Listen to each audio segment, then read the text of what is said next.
everyone, and welcome back to my channel. So I think something that's lacking in the conversation around people who have depression and the things that they need to self-care are people who have family members and friends that are suffering from depression. This is a comment and a request that I get all the time. People asking, what am I supposed to do? I feel like I'm trying to do everything right and it's only making things worse for my family member or friend. What is a person who loves a person who's going through depression supposed to do? The answer, unfortunately, is it's complicated. So I am going to get into some of the tips that I have for people who are wanting to help those around them who are going through depression. So let's get started.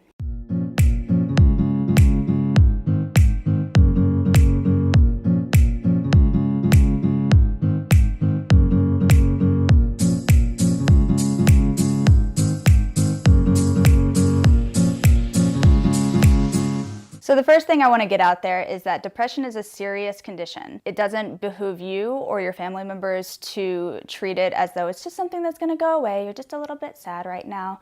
Like, this is a thing that takes lives. So it needs to be treated with the same seriousness as you would treat someone who has cancer or, multiple sclerosis or other, life-threatening illnesses. It is very life-threatening for some people, and I think a large portion of what makes it difficult for people with depression is that people don't understand what depression is. They conflate it with sadness, and sadness is a passing thing. Like, everyone experiences sadness. We've all, had things that we wanted to go a certain way and they didn't, and we got appropriately sad about it. But depression is not sadness. Depression doesn't make sense. Depression is not linked to a specific thing that happened in somebody's life. Depression is oftentimes a chemical imbalance in a person's brain that means that they just don't process information and emotions the same way as, what we would consider a healthy brain. So it needs to be treated with the seriousness that you would treat any other disease. And that's the first thing that you really need to drill into your head. If you're the type of person who thinks, oh, come on, you just need to get out of bed. If you just start moving around, you're going to feel better. Like, that attitude, even if it is the case,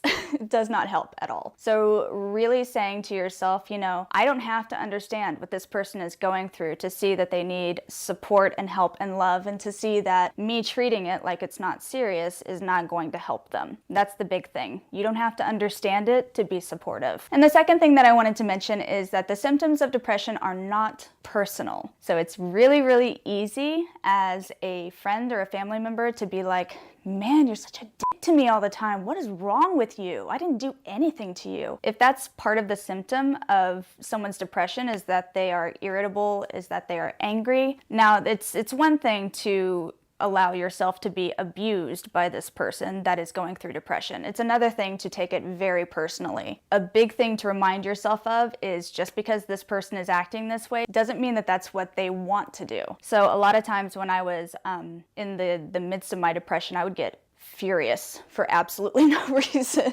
And I could see myself being kind of like, I hate to use this word because I think it's just so off-putting. I would see myself acting crazy and be like, oh my God, you have to stop. What is wrong with you? I couldn't do anything about it. Like, my brain just wasn't connecting in the right way. Nothing was firing properly to get me to stop and take a breath and think, okay, you're being irrational and you need to quit it. The first thing that family members and friends can do is remember that it's not personal. You don't have to take abuse. You don't have to let yourself be run over, but you do need to take a little bit of distance from taking it personally. So if someone says, you're always such a bitch to me and you never think that I do anything right, there is a time and a place to process that kind of emotion. But if you feel like it's coming from absolutely nowhere, then maybe just say, okay, I'm going to process that and see if I can feel kind of what's going on in this relationship, see if there's something that I can do better. But if it feels like it's coming from out of nowhere, that you've been trying to be helpful, you've been trying to do as much as you can, and you're just constantly having to walk on eggshells around this person, it's not about you. Don't make it personal. Because when they come out of it, they're going to need all the support that they can get, even if they've pushed people away. And I promise you, people with depression are really, really good at pushing people away. The third thing that I wanted to mention is that hiding the problem, ignoring the problem, doesn't make it go away. So a lot of people, I hate to say it this way, but often, like moms and dads sometimes, guilty, will look at a problem and just be like, oh, it's just a phase. It's going to pass. it's fine. But this depression thing, like if that's what's going on, if this has been, diagnosed as depression, this isn't going to go away. And there is something to be said for learning to meet a person at their level. I always compare this to like a cancer. It's something that grows inside your body. Even if you can't see it, it grows inside your body and it kind of takes over, and it can be, like I said, a very deadly illness for people. But you wouldn't look at someone with cancer and just be like, it's just gonna go away. It's just a phase. You would say, okay, what can we do? How can I support you in your recovery? How can I support you and let you know that you're loved, and let you know that you have people around you who are always gonna care about you and who always want to help you. It's the same thing for people with depression. You want to make sure that they know, even if they push you away, that you're still there in the background, even if they don't want to be around you, and that they can always call you, that even if they lash out at you, that you still love them. That's an amazing thing that you can do for your loved one. Like I said, sometimes they won't be responsive to it. Sometimes they'll just want to be alone, but you kind of have to, be the squeaky wheel and just like, even if it's just a text or an email every once in a while, like just say, hey, I love you, I'm thinking about you, I just want to know if you're okay. Just make sure that you're putting yourself in their sight line as often as you can, and just saying, I want to be there for you. I know you're having a hard time. We can take care of this together. You don't have to do this alone. At the end of the day, you'll know for yourself that you did as much as you possibly could, and that's all that you can do. The other person has to take that step toward you. All you can do is reach out a hand. And that kind of goes along with the next point. You can't fix someone's depression. It's not on you. And to be frank, if you try to do that, you're going to put yourself in a very risky emotional space, because you cannot fix anyone but yourself. If you are going to a person with depression in the I'm gonna fix it mode, that's overwhelming. Like for anyone, if someone comes at you and they're like, we're gonna fix this, how about it? You're like, God, back off, man. But also, like, it's a little bit demeaning to people who are suffering through illnesses to say, I'm gonna fix this for you, without them having asked you for it. So just make sure that you're keeping your boundaries up. Make sure that you're being mindful of your space, that you're being mindful of the other person's space, but you're also, reaching out the hand and saying, I would love to do this with you. I would love to help you with this, if it's possible, if you'll let me. So don't be the rescuer, don't be the martyr. Just allow people to come to terms with their depression on their own, but with the knowledge that they have people there to support them. Really, that's the best you can do, is to allow people the space to come to terms with what they need specifically for their depression. Ultimately, recovery is in the hands of the person who is suffering from depression. And that's a big thing that you need to remind yourself of. You're not going to be someone's savior. You're not going to be someone's hero. You just have to be there. And that's as much as you can possibly do. So things to look out for as far as if you feel like a loved one may be going through some depressive episodes, if you feel like a loved one is having a hard time, here are some symptoms to look out for. This is a big one. They don't seem to care about anything anymore. Like, they used to be really active in sports, or they used to like really enjoy arts. They used to go out with friends all the time, and now they don't really do anything. That is a huge red flag that something is going on with them. So just touching base, saying, hey, I noticed that you used to really be into sports and now you're not really doing anything anymore. What's going on with you? Just showing that you are paying attention is such a big sign of support. Just having someone like look at you and look at your routine and be like, hey man, you're not like your usual bubbly self. You're not coming out with the friends all the time. What's going on? That's a big deal for people with depression. That shows that someone actually cares. And that little voice inside a depressive person's brain is always saying, nobody gives a shit about you. You're horrible. You're boring. Nobody cares. Like, if you were to die today, no one would come to your funeral. Those are the voices that are going on in people's heads when they have that kind of depression. So having someone reach out and say, I've noticed this specific thing going on in your life and I want to know that you're okay. That is a huge deal. So don't underestimate that. This is another obvious sign, but if someone is consistently expressing a negative or bleak outlook on life, huge red flag. And we all have, this is kind of a crappy thing to call it, but we all have like negative Nancys in our lives. That can sometimes be a sign of depression. If someone is not able to take joy in small things, or at least, be content with small things, then you should probably be concerned about them and you know, if you're close to them, just maybe say, hey, have you ever maybe thought about seeing a therapist? Like, it kind of sounds like you're sad all the time. Putting it out there, sometimes people are going to react negatively, sometimes they will react positively, and sometimes it'll just sit in the back of their head until they're like, oh yeah, that one person said I should go to the therapist. Maybe I should today. If your friend or loved one is suffering from frequent aches and pains that don't really seem to be linked to anything that's physically happening or physically wrong with them, that's another big sign. And this one is, you know, aches and pains are not something to dismiss, obviously, because an ache or a pain is your body telling you that something is wrong. But if they've exhausted every other avenue, then it is worth it to say, you know, sometimes the brain processes depression or anxiety in very physical ways in your body. If it can't express mental pain, then it's going to express it physically. That's the reason that when you have like a heartbreak, that your heart really does feel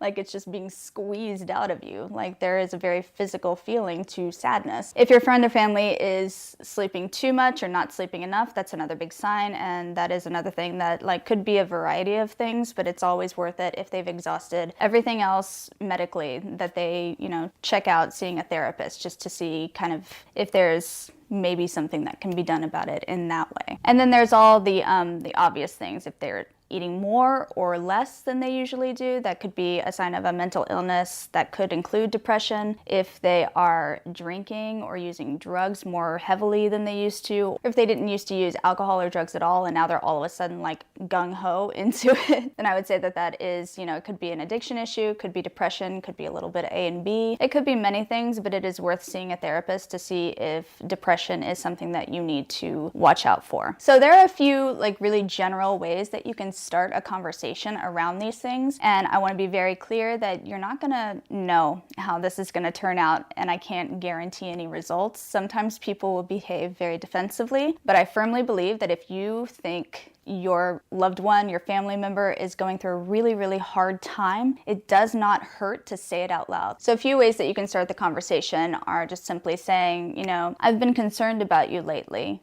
because XYZ, and then you list out some of the things that you've seen that are kind of different in their behavior. It's always nice to say, you know, I had noticed that these were some good things about your personality. These were some like things that I had seen that you enjoyed doing, and now you're not doing them anymore, or now you've become very withdrawn. And I wanted to make sure I was checking in to see if there's something that you want to talk about or if there's something that's bothering you. Because a lot of times people think, and I'm the same way, that you don't want to bother your friends and your family with the crappy things that are going on in your life because it's, to you, it's boring, A, and also because you don't want to bring somebody else down with your shit. You know, whether or not you feel very close to your friends, you might still feel like they don't want to hear what's going on in your life. So it's just that subtle reminder, or not so subtle reminder, you're touching base that you're able to support them in the best way that you can, and you want to know how they want that support to be. And they might not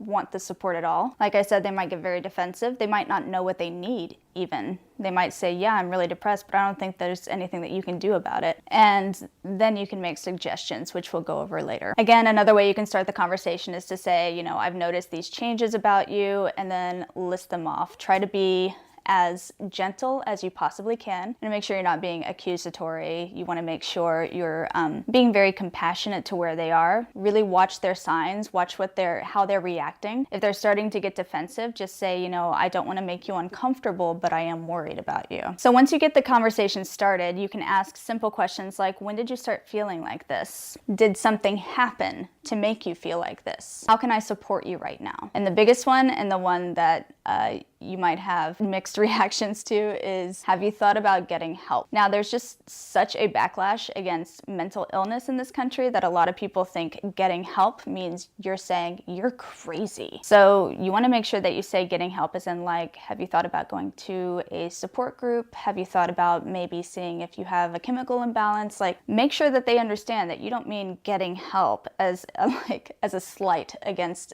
their stability as a human. That you mean getting help as in like, this is a real thing that you're going through, and I want to make sure you have people who know what you're going through and who can help you go through it in a very like healthy and productive way that will actually get you back on track. Because I think a lot of people think of therapists as people who just like shell out medication and hope for the best. But therapy is, sometimes about medication, but mostly it's about learning coping mechanisms and making sure that your friend or family member knows that it's a real thing that they're going through and there are people who are trained to help them with it. Now I want to go through some things that you can say and some things you should never ever say. So let's go through the positive stuff first. The biggest thing you can express to somebody who's going through depression is, I'm here for you. I love you. I want to make sure you're safe. I want to make sure you're happy. I want to see you get the help that you need to be successful and to learn how to cope with the things that are going on in your life. I'm here for you. That is probably number one, like gold star, the best possible thing that you can say to someone, because that really allows them to understand that you just want to be whatever they need for them. You want to make sure that you're supporting them in the way that they need to be supported, essentially. Another big one to say, and depending upon where someone is in their depression cycle, they might understand this and like feel better with it, or they might, not understand it at all and think, oh yeah, right, what do you know? Just saying, I know it doesn't feel like it right now, but you're not gonna feel like this forever. That's a big one, because when you're in the thick of it, all you want to do is just get out of it. And for some people, that means a very permanent solution to a temporary problem. So just reminding them, like, you have people who love you and we all want to see you happy, and it's not going to be like this forever. It feels like it right now because you're so into it, but it won't be like this forever. Another thing is expressing very clearly that even if you don't know how they feel, that you care about them. So you can say, you're right, I don't know how you feel at all. I've never been through what you're going through right now, but I care about you a lot and I want to make sure that you get the help and support that you need. So the next thing that you can say is for people who have expressed kind of a suicidal ideation or a desire to see it end, just saying, even when it feels the toughest, you can call me and I will remind you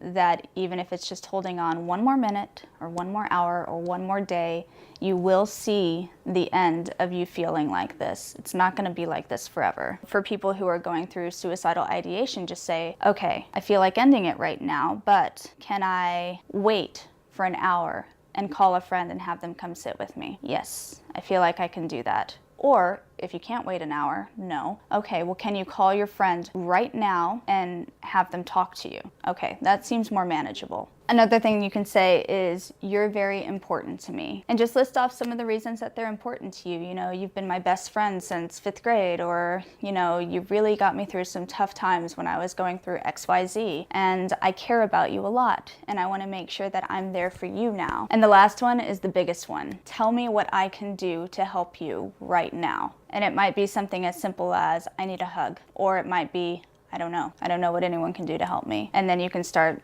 the next part of the conversation, which would be like to talk about getting help, or to say, okay, can we just take a walk? Would you feel better taking a walk? Or do you want to just sit in silence and hold my hand? Do you just want someone to be there for you? Like, just asking very gentle questions and seeing how they respond to different types of help, because it could just be that like a hug is going to be the most that you can do for them right now. They can't really take on anything else mentally, and that's totally fine. But as long as you're saying, okay, well, would you mind if I called you tomorrow morning and made sure that you're doing okay? And just kind of working through those options of ways that you can support them that aren't, intrusive to them, but that are also, slightly intrusive enough to make sure that they understand that they're loved and that you want them to get through it, and that they do have that support network that's going to come through for them. Now, here are some things that you should never, ever, ever, ever, ever say to a person with depression. It's all in your head.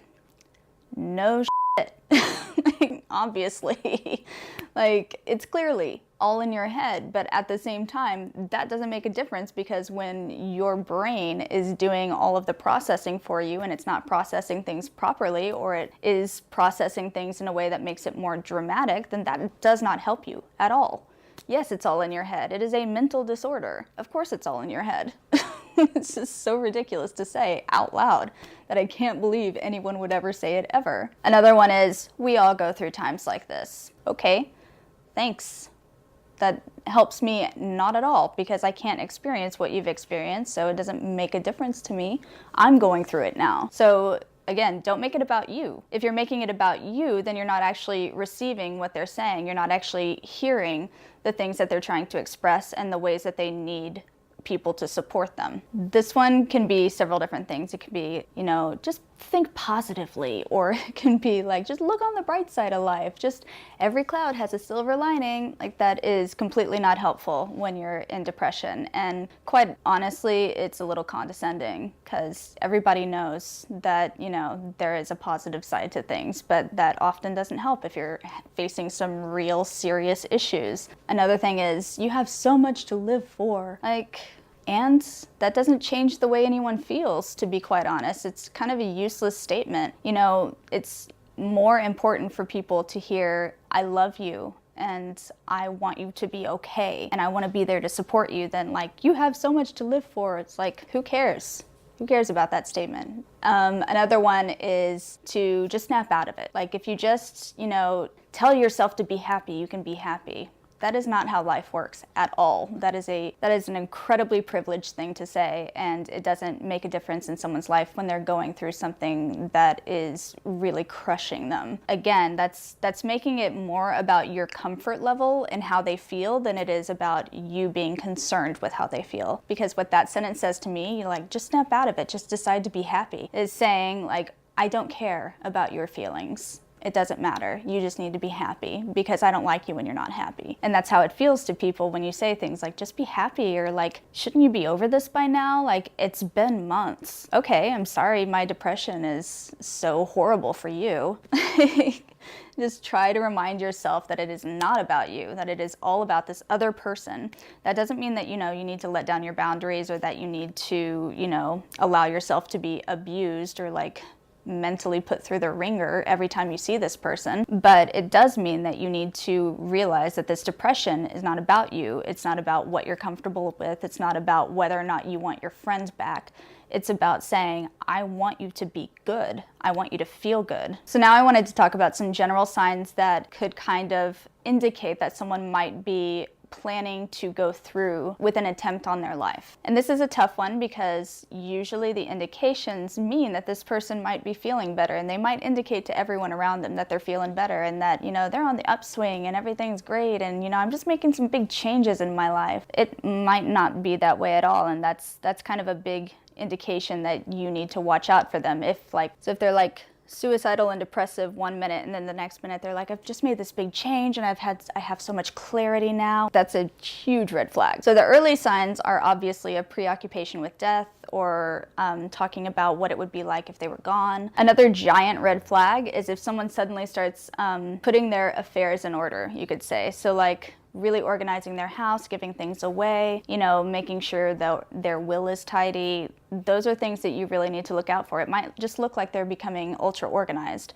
If they have been talking about suicide, if they've been talking about self-harm, if they've been, expressing a real lack of hope in their life, and then all of a sudden they're organizing all of their affairs, then that is a giant, giant red flag. So please, please, please, at that point, get them some help. Another big one is depression that seems to be there one minute, and then all of a sudden there is like a sudden sense of calm. You can almost call that the eye of the storm. So that is the moment where they're like, okay, I've planned out what I wanted to do, and now I'm going to do it. And there is that sense of calm. You're like, okay, well, I'm about to not be as unhappy anymore, so I can be at peace with everything that's going on around me. That is a huge red flag. I would say definitely, kind of stay on top of that person. Really make sure that you know where they are. Make sure that you're telling them, I love you and I want to see you be happy, and I'm really worried about you right now because XYZ. And then another obvious one is the seeking out and the hoarding of certain materials that they would need to carry through with a suicide. So if they have all of a sudden bought some pills, if they've all of a sudden gone to the doctor and said, yeah, I have a really bad backache, and come home with a whole bunch of pills out of nowhere. If they have started collecting weapons, those are giant red flags. And I would say at that point, you need to have a very specific plan in place with their friends and family to make sure that you can get them into safe treatment. So if a loved one is suffering depression and they haven't expressed any suicidal ideation, a big thing that you can do is just to get them to go to just a regular general practitioner, just to talk to them. It doesn't have to be a big deal. Just say, it could just be that something's making your hormones off, or like, let's just get it checked out. You want to rule out any other medical conditions that could cause depression as a side effect, but you also want that doctor to be able to say to them, like, look, you categorically have these things happening. I'd like you to see somebody. And hopefully that doctor saying it will make it more of a reality in their mind. Another thing that you can do is offer to go with your loved one on that first visit. Say, I'll sit right outside the whole time. If you get uncomfortable, you can always just leave. It's not like anybody's trapping you there. See if you can process through some of these emotions, see if you can figure out what's going on with you and get some help. So once your loved one has gone through that initial process of, seeking out help through a doctor or seeking treatment through an in-house treatment program, it becomes really important for you to continue to support them through their treatment. So there are a few things that you can offer to do to help them just generally in their life. Ask them what help they're willing to accept. So a lot of people I find will do the thing where they're just like, I'm going to help you with this specific thing that I like to do. That's not helpful at all. It could just be that this person is like, I'm really overwhelmed with the state of my house and I need to, either have someone help me clean it or hire a cleaner. Okay, I can do that. I can hire a cleaner, or I can come and help you if you don't mind me being in your house. Sometimes it's going to be a firm no. I don't want you to see what I've been living in. It's really embarrassing to me. It's going to set me back. Okay, I'll hire a cleaner with you. Let me know what times work for you. Or it could be like, okay, well, I can't hire a cleaner because I can't afford one, but would you be willing to have an accountability buddy? Maybe we could both clean our houses at the same time and just like chat on the phone with each other. Okay, so then you don't have to be in their house, they don't have to be embarrassed about it, but they also have someone who's going to help them do the things that they need to do to get back on track. You need to make sure that you're having realistic expectations during this time period, because it's not going to go on your calendar.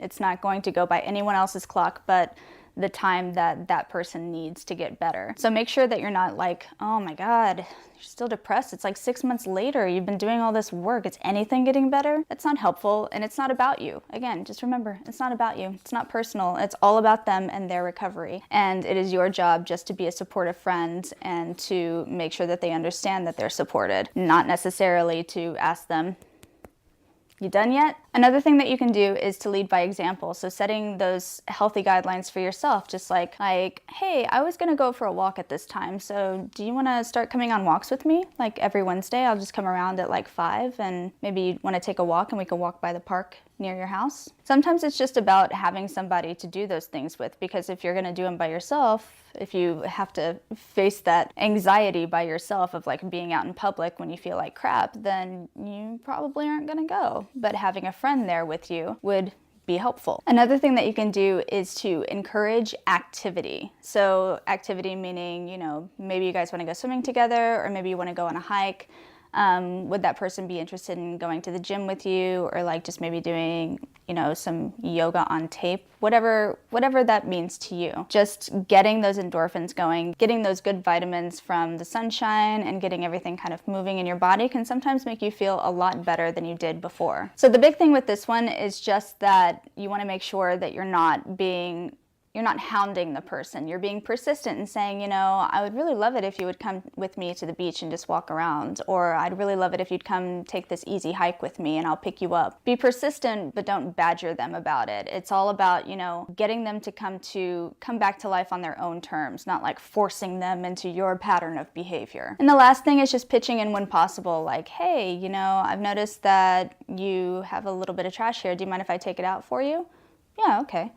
Or they might say no, and that has to be okay with you too. Or just saying something like, hey, I was gonna go run my stuff to the laundromat. Do you want me to take yours too? Just make it like very general, like I'm not doing this because I think that you can't take care of yourself. I'm doing this because I wanna help you out, or like, I'm already doing this, so do you mind if I go ahead and do yours too? Like just offer it. They might say no, and that's completely fine, but just knowing that someone cares about you and wants to help you get back on track is such a big deal. And the last thing that I wanted to talk about was making sure that you're setting healthy boundaries for yourself. So making sure that, if you're constantly talking about your friend's stuff, and sometimes that happens, like depression can be a very self-involved illness, make sure that you're also bringing up things that are going on in your life. Like, obviously don't be like, oh, that's just like what happened in my life. Like, don't turn the conversation around to be about you when you've been talking about this other person, but just say, yeah, I was kind of feeling down today and I kind of wanted someone to talk about it with. Because whether you know it or not, like, the people who are depressed actually want to hear about what's going on in other people's lives. They just don't really know how to get out of their own bubble of like self-loathing and fear and depression. It's bringing it back kind of gently, not saying like, we always talk about you, I'm going to talk about me now,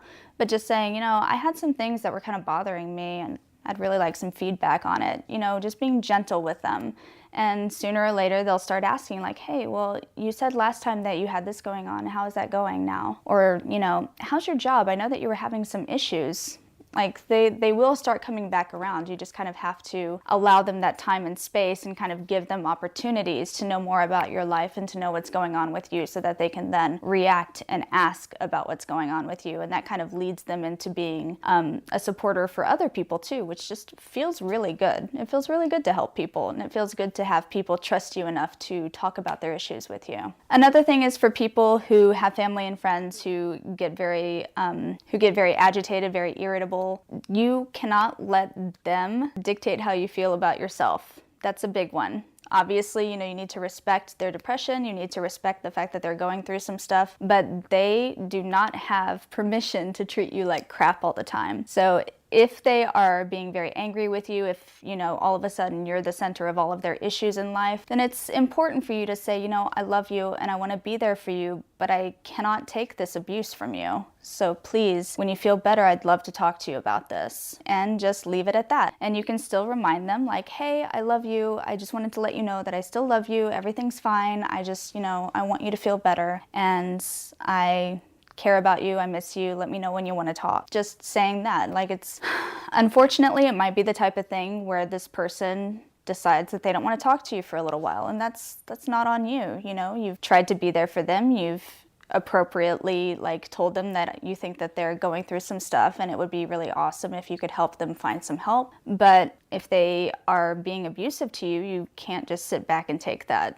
because that's going to then create more issues for everyone around them. And that's usually how it works. People don't know how to deal with it, so they let this person's depression cause more issues within stability in their relationship, because they're like, man, why won't you just get over this? Or within abuse for the people around them. So you have to make sure that you're protecting yourself, that, you know, you're being loving and non-judgmental, non-defensive to the person who is going through the depression, but at the same time, you're not allowing yourself to be abused. That's a big thing. So make sure you're taking care of yourself first and foremost. You cannot fill anybody else's cup with an empty pail. And I think that's enough of me rambling today. I hope this helped you guys out. I tried to come through with as many different techniques, as many different, you know, ways of saying things as I possibly could. And again, there's no guarantee for any of this. Like, you just kind of have to see what happens. You have to make sure, again, you're being non-judgmental, that you're being supportive, and at the end of the day, all you can do is put it out there and say, I really want to help you get better. I want to help you not be so, you know, unhappy all the time. And however that ends up happening is how it ends up happening. And sometimes it's not going to be about you. Sometimes it's just going to be like, this person needs to take this journey on their own. But the most that you can do is just try to be there for them. As always, if you like this video, give it a thumbs up. And if you really liked it, hit the subscribe button. I make new videos every Tuesday and Thursday. And yeah, sometimes they're fun and sometimes they're about depression. You can find me elsewhere at Ojolie XOX, and that's Facebook, Instagram, Twitter, all that fun business. Don't forget to put in the comments any questions, concerns, requests that you have. I'm always happy to answer questions as much as I possibly can. Sometimes life is a little hectic, but in general, I try to get back to all of the requests and all of the comments as soon as I possibly can. And again, I don't know when my monetization is coming back, but it's kind of pointless for me to do the live streaming until I get the monetization back, so I can actually have the chat feature on it. So I will let you guys know when that comes back. All right, guys, that's it. Mwah.